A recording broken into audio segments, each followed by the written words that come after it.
കേരളത്തിലെ റോഡുകളിൽ ഇത് ഒരു സാധാരണ കാഴ്ച മാത്രമാണ്. രാത്രിയെന്നോ പകലെന്നോ ഭേദമില്ലാതെ മലിനജലം ഒഴുകി ചീറിപ്പായുന്ന മീൻ ലോറികൾ മൂക്കുപൊത്താതെ റോഡിലിറങ്ങാൻ കഴിയില്ലെന്നത് മാത്രമല്ല, നിരവധി ഇരുചക്ര വാഹനങ്ങളാണ് ഇതുമൂലം റോഡിൽ തെന്നി വീണ് അപകടത്തിൽപ്പെടുന്നത്.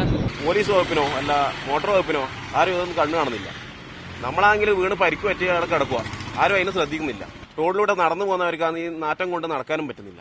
മീൻവണ്ടികൾ പൊതുനിരത്തിൽ മലിനജലം ഒഴുക്കുന്നത് തടയണമെന്നാവശ്യപ്പെട്ട് സമർപ്പിച്ച ഹർജിയിൽ 2015 ജൂലൈ 2 ഗ്രീൻ ട്രൈബ്യൂണലിന്റെ ചെന്നൈ സോണൽ ബെഞ്ച് നടപടി ആവശ്യപ്പെട്ട് ഉത്തരവിറക്കിയിരുന്നു.